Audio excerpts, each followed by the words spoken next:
Folks, this is something I've been wanting to do for a long time. We've seen a lot of reviews on YouTube comparing the 1 Series Deere, the BX Series Kubota.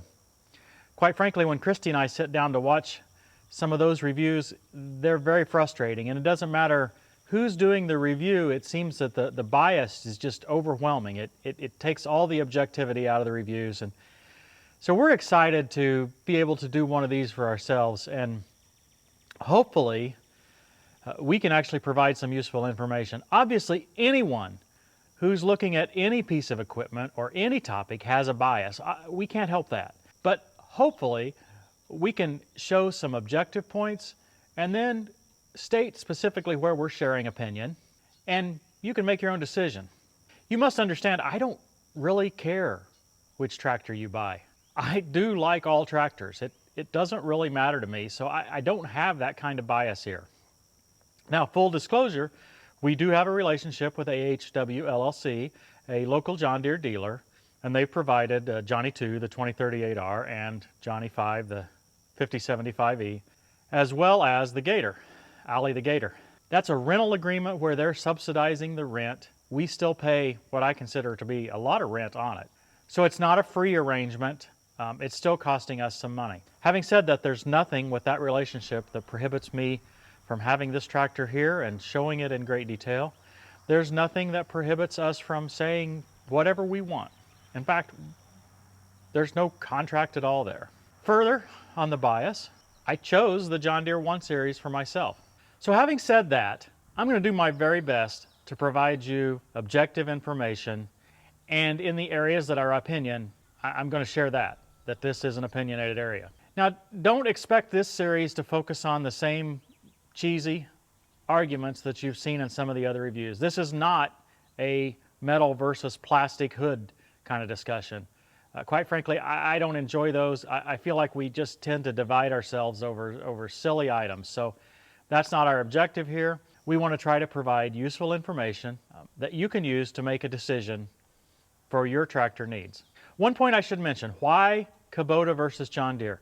Well, between these two, they cover most of the subcompact tractor market. I'm sure I'll get a lot of comments that say, yeah, but I love my Massey Ferguson, or I love my Mahindra, or I love my Branson, or I love my LS tractor. Yeah, there's a bunch of different brands out there competing for essentially that third place in this marketplace. But these two are at least what I consider the premier tractors in the subcompact line. So I think it's the ones that I want to focus on. Now, the first thing that I notice with these two tractors is how physically different they are in size. Everyone seems to view these tractors as a direct competitor, and I think that's probably still a good idea, but they look drastically different in size.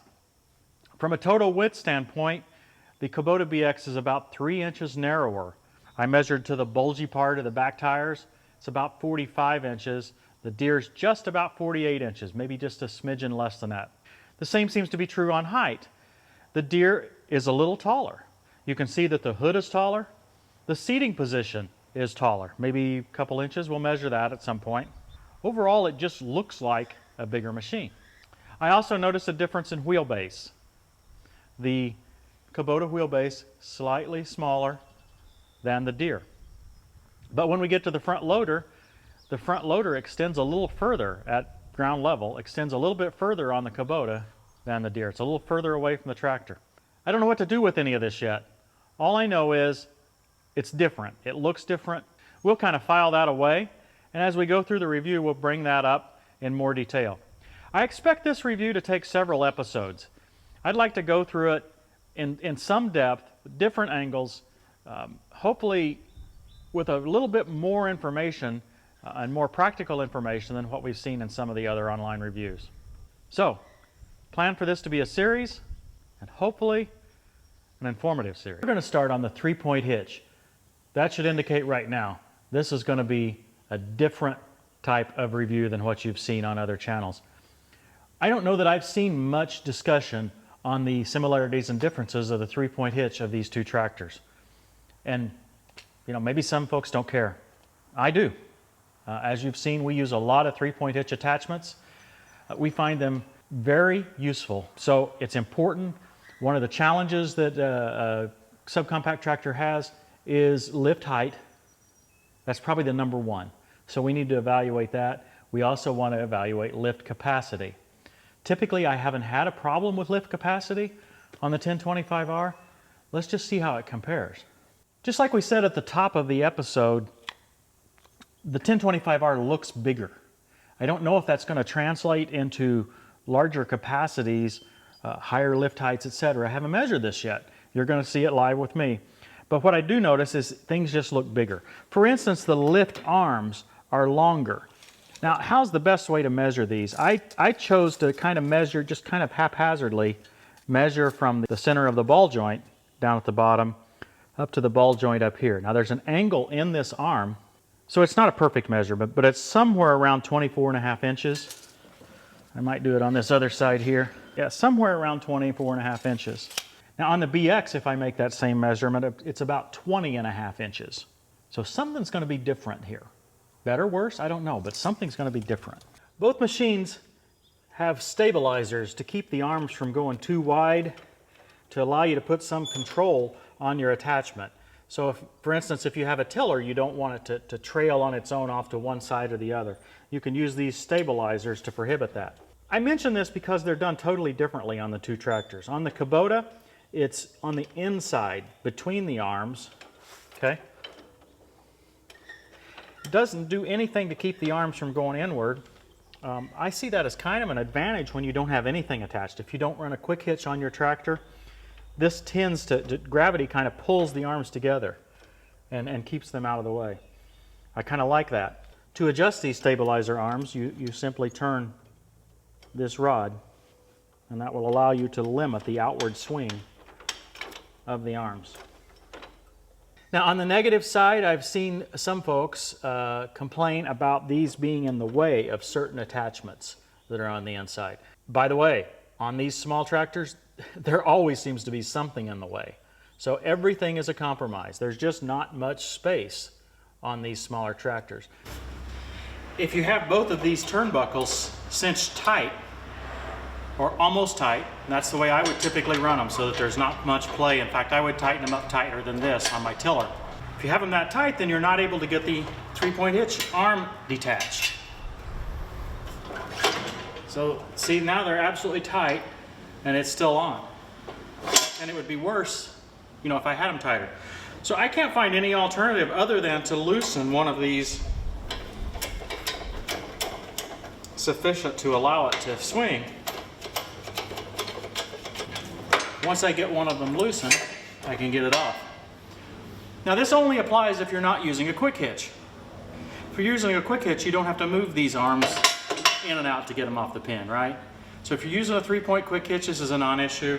But if you don't use a quick hitch, this would be frustrating to me. Let's move over to the green tractor. Okay, on the 1 Series, we see that the stabilizers are on the outside of the frame and the outside of the arm. That keeps this area open. So with this approach, the arm is prevented from moving inward.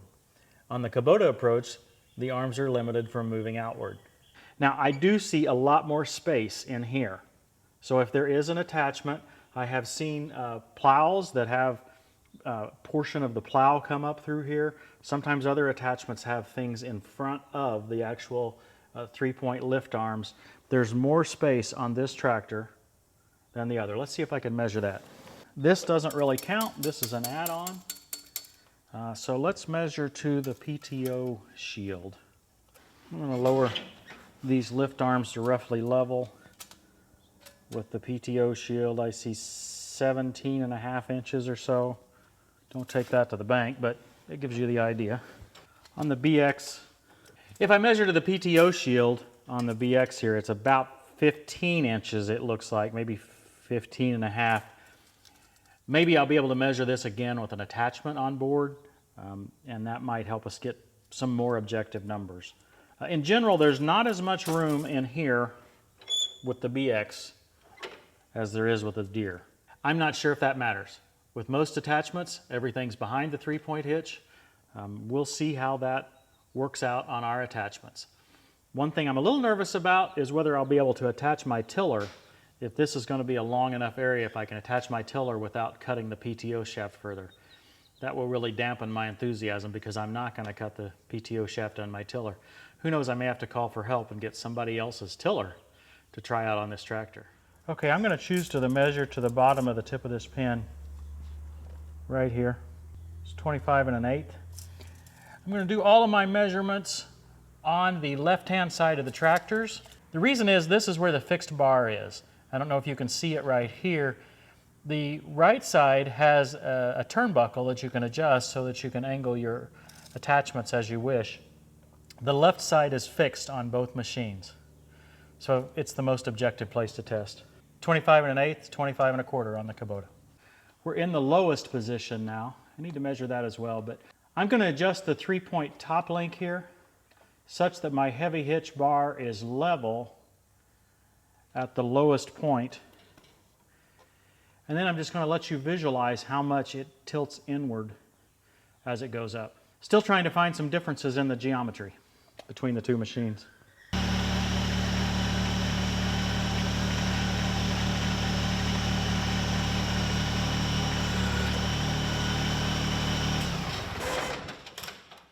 Does that help you to see any perspective? It tilts inward a little bit. It looks like about 3/4 of an inch. Between 3/4 of an inch and an inch that the hitch is tilted inward when it's all the way at the top. It actually stays pretty level. Now if you shorten your 3-point, it will begin to pull it, obviously. Do with it as you wish. Hello, can we go? Looks like about 8 3/8 to my same measuring point here. Okay, as I hook up the attachment here on the Deere, I do see an advantage to the stabilizers being on the outside. Allowing the arms to swing freely outward, but restricting their inward movement is easier when it comes time to take off the attachment.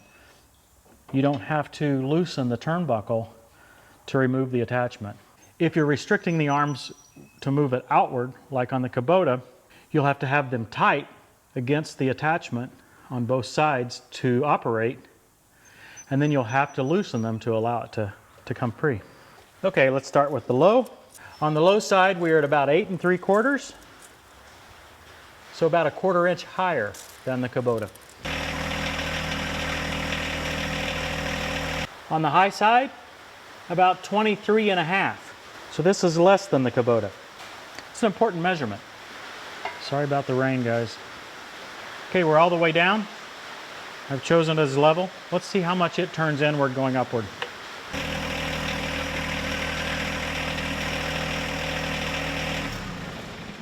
It's about 2 inches, so it tilts more as the 3-point hitch is raised. What does this practically mean?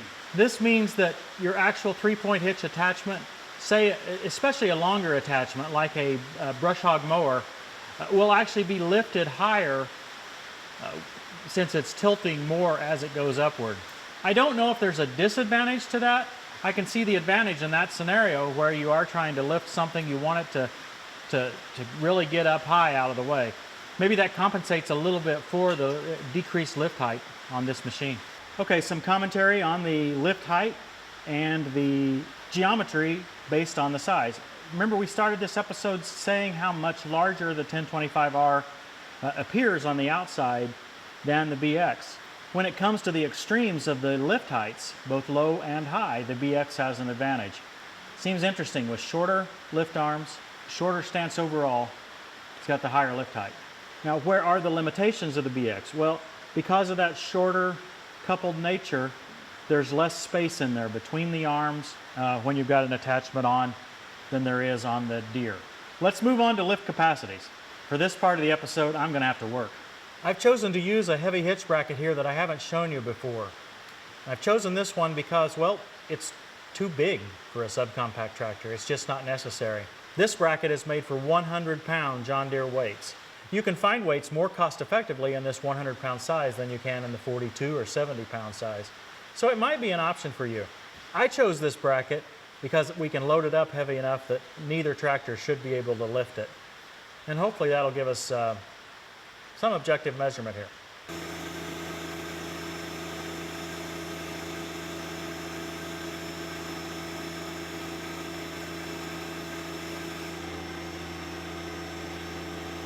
Okay, so I'm pretty certain that's the max.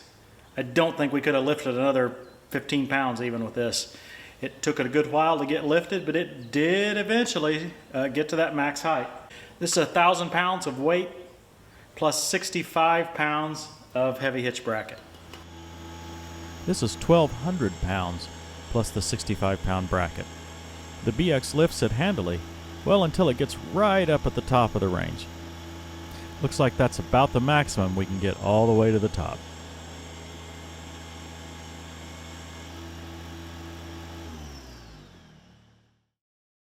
Now I've tested the hydraulic pressure on both of these units.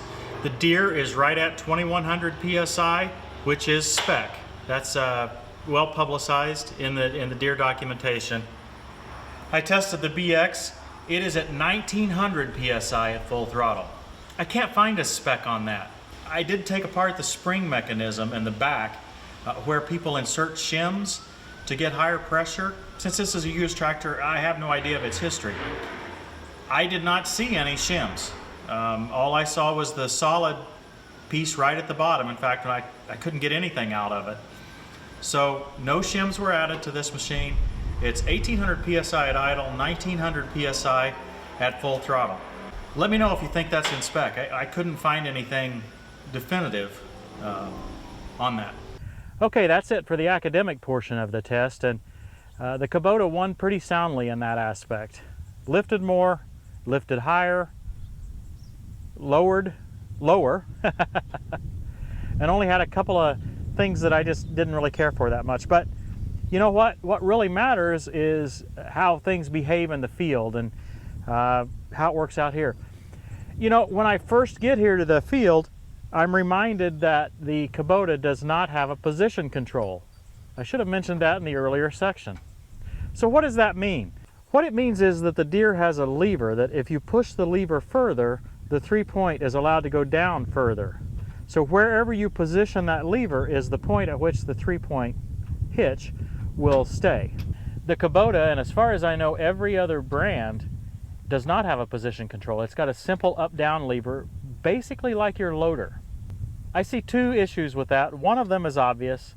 It means that you can't lower your 3-point hitch to exactly the same point on each pass.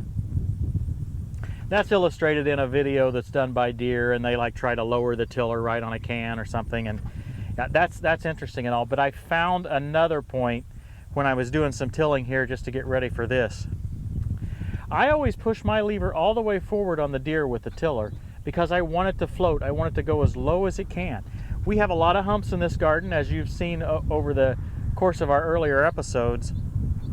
And I find without the position control, I'll push it all the way down as far as it'll go, but it won't go on down when we go over a little hump.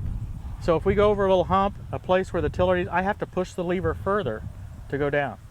I don't know if you'll be able to see that or not, but it's something that I didn't expect. Other than that, just have a look. We've got a mechanical PTO engagement. The Deere has an electronic. I don't know if it really matters. Mechanical gives you a feel of what's going on, but both the Ventrac and the Deere have electronic PTOs.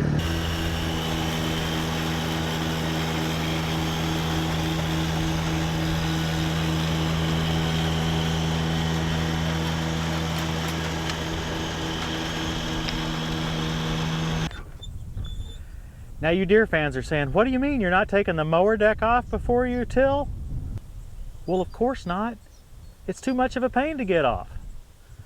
In fact, my friend John Ritter was using a flail mower the other day in one of his videos, but he had left the mid-mount mower on. Okay, at least allow me one little jab, come on. Overall, this machine handles the tiller just as well as Johnny. Don't really notice a lot of difference in power. I do notice that position control issue I was talking about. I wish I could find a way to illustrate it. But as I go over a hump and my machine is faced downward a little bit, the tiller actually comes out of the ground and I'd have to push that lever down again to make the tiller go lower. You think the orange tiller looks better on this orange tractor?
It looks like I really need to just keep holding that lever down even after the tiller's all the way down. Maybe that's how I can make up for that.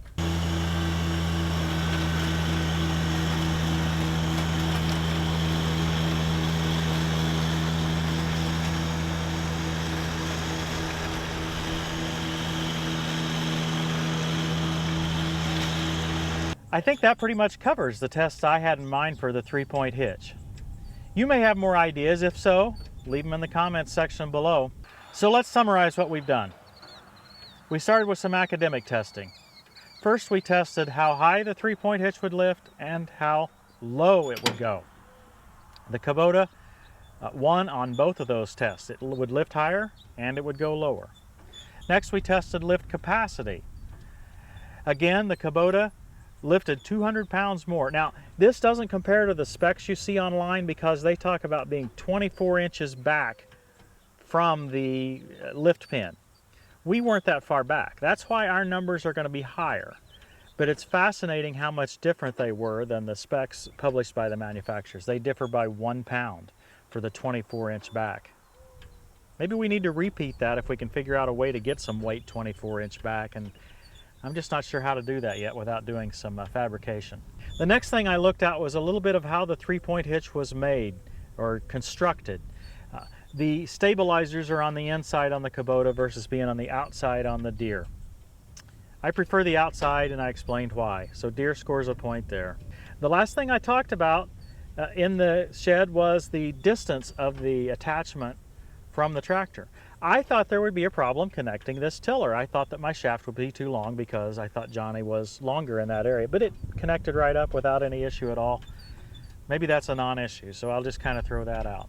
We get out here in the field, the first thing I notice is the lack of position control.